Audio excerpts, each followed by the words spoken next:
chapter 4, and today's topic is Ampere's circuital law. This law is similar to the Gauss theorem in electric field. जो electric field में हमने Gauss theorem पढ़ी थी उसी के similar है Ampere circular law. Gauss theorem क्या कहते थे कि the surface integral of electric field, कि इलेक्ट्रिक फील्ड का सरफेस इंटीग्रल किया था is equal to 1 by epsilon naught times the charge enclosed in the surface. Ampere circular law बिल्कुल इसके सिमिलर है, बस क्या क्या चेंज आएगा, यहाँ पर इलेक्ट्रिक फील्ड है, यहाँ पर मैग्नेटिक फील्ड आएगा. ये सरफेस इंटीग्रल है, यहाँ पर एक लाइन इंटीग्रल आएगा. 1 by epsilon naught की जगह मैग्नेटिक फील्ड में हम म्यू नॉट यूज करेंगे और चार्ज की जगह क्या आएगा, करंट. तो क्या डेफिनेशन बनी एम्पियर सर्कुलर लॉ की? According to this law line integral of magnetic field d dot dl, line integral of magnetic field is mu naught times the total current in the loop. Total current in the loop. इसका यदि हम proof करके देखें, proof में क्या करेंगे, हम left hand side को सॉल्व करेंगे और राइट हैंड साइड को इक्वल प्रूव कर देंगे. तो मैंने ये मान लिया कि कोई भी ये कंडक्टर है और इसके पॉइंट पी पर हम मैग्नेटिक फील्ड निकाल लेंगे. ये एक लूप ले लिया और स्मॉल एलिमेंट ले लिया डीएल. तो यदि यहाँ पर इस करंट कैरिंग कंडक्टर के कारण पॉइंट पी पर मैग्नेटिक फील्ड की डायरेक्शन देखेंगे तो क्या देगा, जो टेंजेंट है, tangent give the direction of magnetic field and DL element की भी डायरेक्शन क्या होगी, सेम. तो B और DL के बीच का angle theta is equal to 0 और cos 0 इज इक्वल टू 1. तो लेफ्ट हैंड साइड को ओपन करूंगा तो क्या आएगा, B DL cos 0 is equal to B DL. ठीक है. अब B straight current carrying conductor के कारण magnetic field point P at distance R Biot Savart's law से क्या निकाला था, B is equal to mu naught 4 pi 2 I by R. ठीक है. अब B की वैल्यू ये पुट करेंगे और इसका इंटीग्रेशन करेंगे. तो B कांस्टेंट निकाल दिया, integration of dl is equal to B की वैल्यू पुट कर दी mu naught 4 pi 2 I by R into dl का इंटीग्रेशन करेंगे तो आ जाएगा बेटा 2 pi R. पाई से पाई 2 2 4 4 से 4 कैंसिल, r से r कैंसिल, तो क्या बच गया, mu naught I which is the right hand side. This is the proof of ampere circular law. Okay, now application.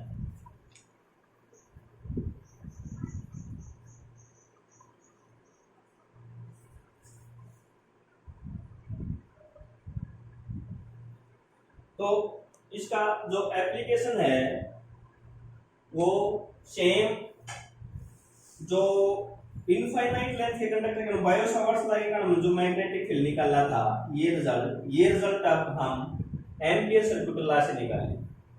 Means magnetic field due to straight current carrying conductor.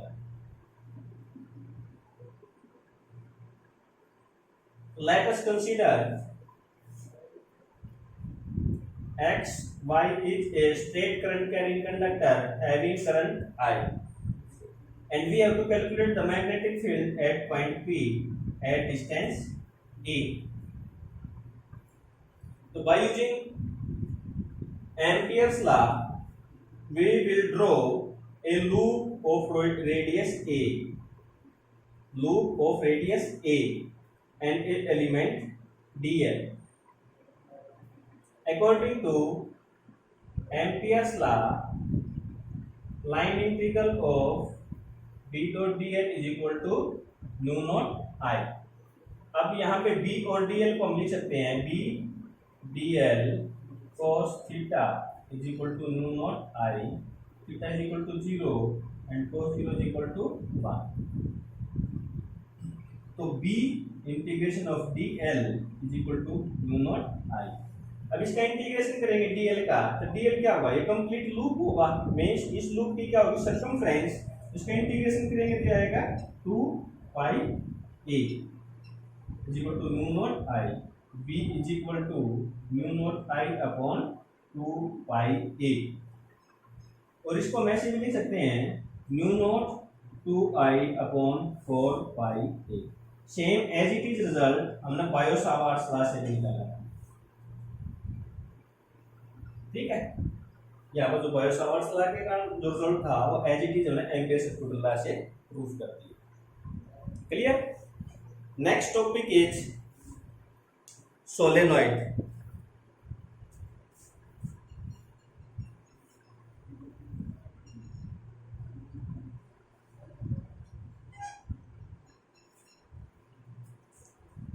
Solenoid अब तक जो topic पढ़े हमने उनके अंदर क्या था, एक स्ट्रेट करंट कैरिंग कंडक्टर था। क्या था, स्ट्रेट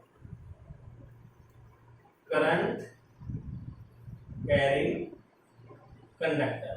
लेकिन सोलेनॉइड होती क्या है कि इस स्ट्रेट करंट कैरिंग कंडक्टर को हमने क्या किया, एक सिलेंडर के ऊपर लपेट दिया, तो इसकी कैसी स्ट्रक्चर हो जाएगी, हेलिकल स्ट्रक्चर, मींस इस तरह की एक शेप बन जाएगी, जिसको क्या बोलेंगे हम, सोलेनॉइड। इसको क्या बोलेंगे हम, सोलेनॉइड। इस सोलेनॉइड के अंदर यहां से गया करंट आई, जब इस लूप के अंदर ये करंट जाएगा आई,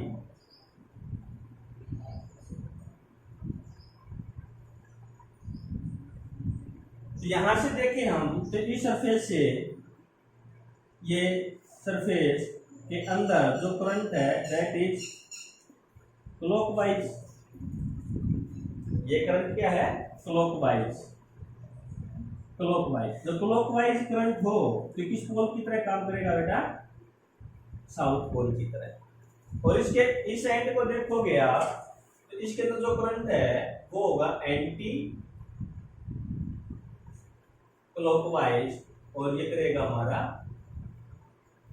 नॉर्थ पोल की तरह। इट मींस ये सोलेनॉइड है, इसका एक लूप साउथ पोल कर रहा है तो दूसरा पोल क्या करेगा, नॉर्थ पोल। सेम इसी तरह से इस लूप का एक एंड साउथ पोल, दूसरा नॉर्थ पोल। तो एक लूप भी बार मैग्नेट का काम कर रहा है और ये सारे के सारे ऐड होके इनका नेट इफेक्ट एक बार मैग्नेट की तरह काम करेगा। मींस इस पूरे की स्ट्रेंथ, मैग्नेटिक स्ट्रेंथ ज्यादा होगी एज कंपेयर टू 1, ठीक है। तो एक ही सूत्र ऐसे बनता है कि explain a solenoid behave as a bar magnet. तो आपने ये बातें लिखनी है। अब जो बार मैग्नेट के अंदर प्रॉपर्टी है तो सेम सोलेनॉइड के अंदर होंगी। मींस ये साउथ पोल ये नॉर्थ पोल है, तो inside the bar magnetic field lines are north to south, तो इसके अंदर भी magnetic field line north to south ही होंगी। Outside the magnet from south to north, सारी की सारी प्रॉपर्टी ये होंगी। अब हम इस सोलेनॉइड के कारण मैग्नेटिक फील्ड निकालना चाहें तो क्या किया, इस सोलेनॉइड को हमने कंप्रेस कर दिया, मींस हर एक टर्न बिल्कुल पास पास है, और इसके कारण अब हम मैग्नेटिक फील्ड निकालेंगे। और मैग्नेटिक फील्ड निकालने के लिए मैंने क्या किया, एक रेक्टेंगल ले लिया पी क्यू आर एस, जिसके अंदर करंट की डायरेक्शन ये, ठीक है। अभी भी हम टोटल मैग्नेटिक फील्ड निकालेंगे इसका यूज करके, एम्पियर सर्कुलर लॉ का यूज करके, इसका यूज करके एम्पियर सर्कुलर लॉ का यूज करके। तो हम क्या करें, पहले सब अलग अलग कंपोनेंट का निकाल लें, P Q Q R R S O S P, और सभी को ऐड कर दें तो हमारा टोटल मैग्नेटिक फील्ड आ जाएगा, किसके कारण, सोलेनॉइड के कारण। तो हम कैलकुलेट करते हैं, पहले magnetic field Ampere circular law लगाऊंगा पहले पी क्यू के लिए, तो B dot D L P to Q plus Q to R B dot D L plus integration R to S B dot D L plus integration of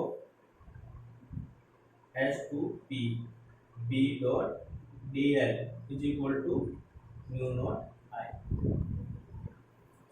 is equal to calculate करेंगे। Means जो मेरा ये ampere circular law था ये मैंने पहले P Q के लिए अप्लाई किया, फिर क्यू आर के लिए अप्लाई किया, फिर आर एस के लिए और फिर एस पी के लिए।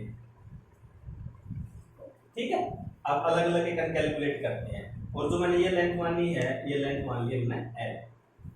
तो फर्स्ट के लिए पहले बी डॉट डी एल, तो मैग्नेटिक फील्ड की डायरेक्शन और डीएल के बीच का एंगल कैलकुलेट करें तो मैग्नेटिक फील्ड की डायरेक्शन भी यही होगी और लेंथ ऑफ द कंडक्टर भी यही होगा। तो इसके लिए थीटा इज इक्वल टू कितना आ गया 0 और cos 0 की वैल्यू आ गई 1।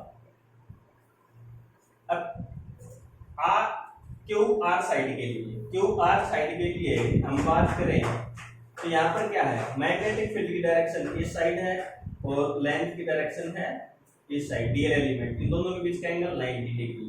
तो क्यू आर साइड के लिए थीटा इज इक्वल टू 90 और cos 90 इज इक्वल टू 0, तो इसके कारण आ गया मैग्नेटिक फील्ड 0। अब आर एस साइड की बात करें तो आर एस साइड है this is the outside the solenoid. So यहाँ पर मैग्नेटिक फील्ड कितना हो जाएगा 0। और फिर S2P की बात करें तो वही theta is equal to 90 cos 90 is equal to 0। It means PQ के कारण तो मैग्नेटिक फील्ड एग्जिस्ट करेगा, that is equal to B constant निकाल दिया इंटीग्रेशन ऑफ DL BL, ये एग्जिस्ट करेगा। लेकिन QR RS SP इन सभी के कारण मैग्नेटिक फील्ड का आगे हमारा 0। ठीक है, अब ये magnetic field means ampere circular की left hand side right hand side के इक्वल होगी, तो यहां से निकाल लेंगे हम BL is equal to mu naught I। लेकिन नंबर ऑफ टर्न्स पे डिपेंड करेगा। यदि n is the number of turns per unit length, n is the number of turns per unit length, तो टोटल नंबर ऑफ टर्न्स कितने हो जाएंगे, this is the total turns n into l। तो n into l की value put कर देंगे यहाँ पे, तो BL is equal to mu naught n I l, तो I से I, L से L कैंसल, तो magnetic field due to solenoid is equal to mu naught n I। This is the formula for the magnetic field of the solenoid, and we will calculate by using the Ampere's circular law। यहाँ तक कोई problem. Next topic है हमारा toroid. Toroid क्या है,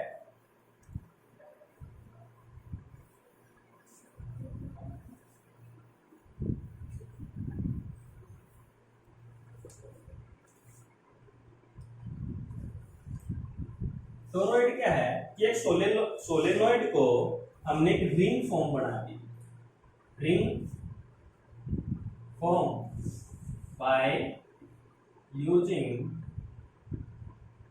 solenoid is called the toroid.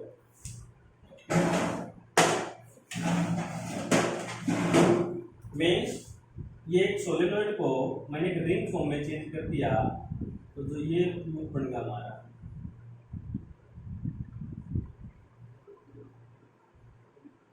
ये radius a, जो ये बनेगा हमारा एक रिंग, किससे बनी है रिंग, सोलेनॉइड से, तो इसको बोलेंगे हम टोरॉइड।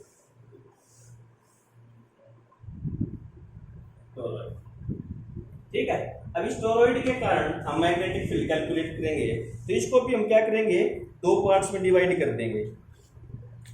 3 पॉइंट लेंगे अलग अलग, कहाँ, एक तो पॉइंट मैंने लिया P inside, Q outside and R in between. P is a point inside, Q is a point outside and R is a point in between the toroid. जो रिंग है थोड़ा बड़ा करके देखें हम, तो जो पॉइंट P है ये तो इसके अंदर है, Q है बाहर है, और R है ये इसके बीच में। तो P के कारण यदि हम मैग्नेटिक फील्ड कैलकुलेट करना चाहें by using the ampere circular law, तो P के कारण यदि हम एक लूप मींस ये मेरी रेडियस होगी, तो R less than A, R less than A, तो क्या इस लूप में कोई करंट होगा? इस लूप के अंदर कोई करंट नहीं है, no current, so magnetic field is equal to 0।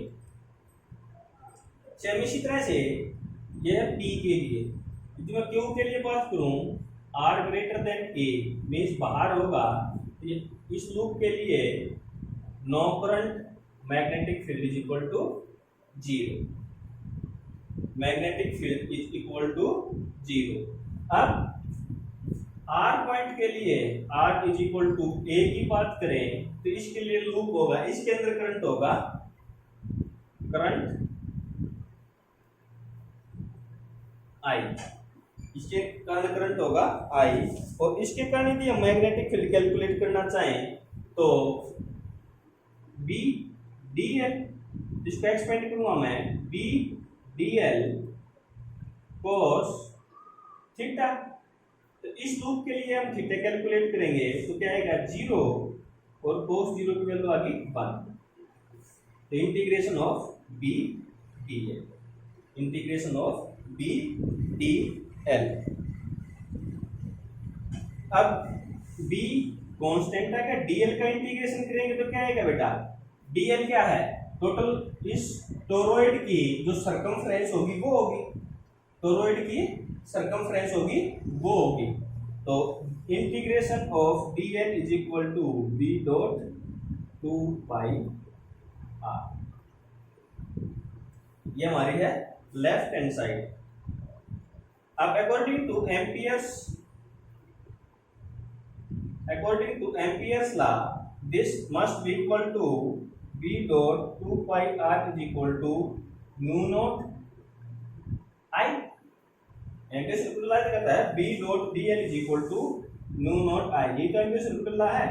अब वही बात n क्या है, number of turns per unit length, और capital N total number of turns.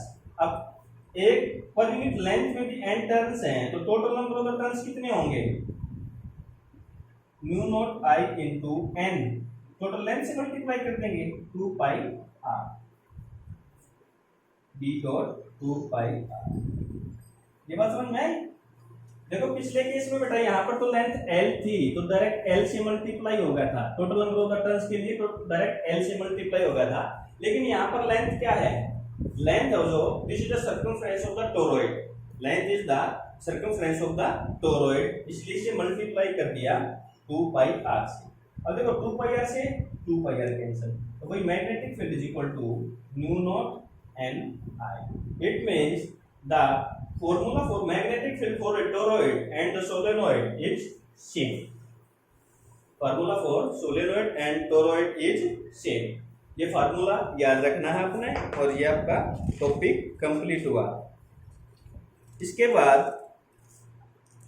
Next topic है force on a moving charge in magnetic field.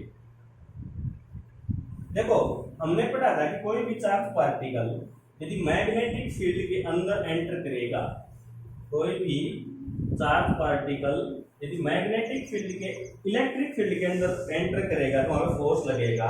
Same इसी तरह से जब कोई चार्ज पार्टिकल मैग्नेटिक फील्ड के अंदर एंटर करेगा तो भी उस पर फोर्स लगेगा। Force on a moving charge in magnetic field. देखो इलेक्ट्रिक फील्ड में हमने फोर्स निकाला था, तो फोर्स आया था बेटा Q इंटू ई। जो कोई भी charge particle Q electric field E के अंदर एंटर कर रहा था, तो वहां पर फोर्स आया था F is equal to Q into E. लेकिन अब यहाँ पर पढ़ रहे हैं मैग्नेटिक फील्ड के अंदर, ठीक है। तो हमने कंसीडर किया, let us consider this is the magnetic field B and this is the charge particle Q which is moving with velocity V, making an angle theta with the direction of magnetic field. Theta क्या है? Angle between velocity and magnetic field. अब according to this law, अब यदि हम force calculate करना चाहें तो force क्या होगा? Q B sin theta means when a charge particle enter in a magnetic field with making an angle theta, then force is Q B sin theta।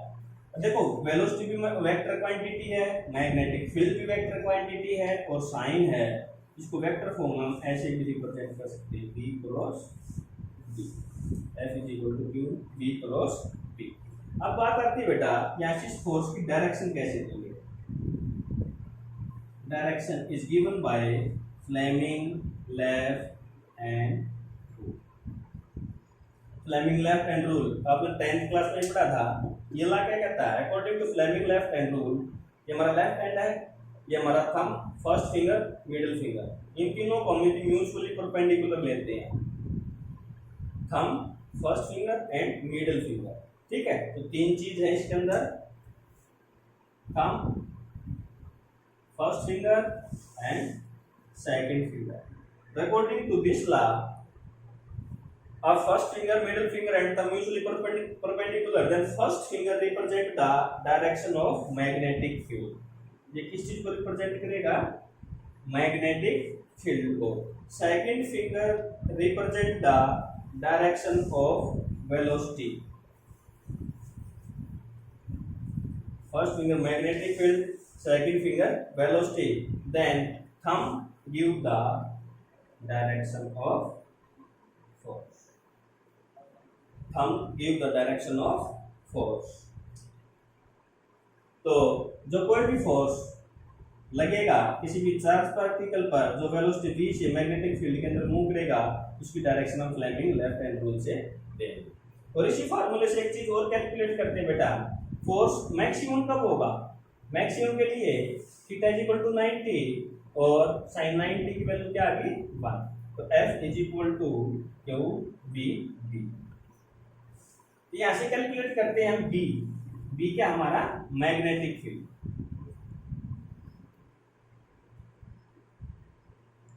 Magnetic field, तो magnetic field की SI unit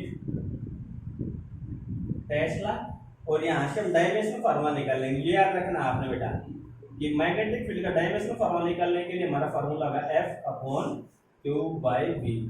F force का formula है ML T-2 upon charge AT into velocity LT-1। इसको solve करेंगे, L से L cancel हो जाएगा और T से T कैंसिल हो जाएगा, क्या बचा? M A को ऊपर लेके गया, A-1 ये कैंसिल हो गए, T-2। This is the dimensional formula of magnetic field. Magnetic field का डायमेंशनल फार्मूला निकालने के लिए ये बेसिक फार्मूला याद रखेंगे।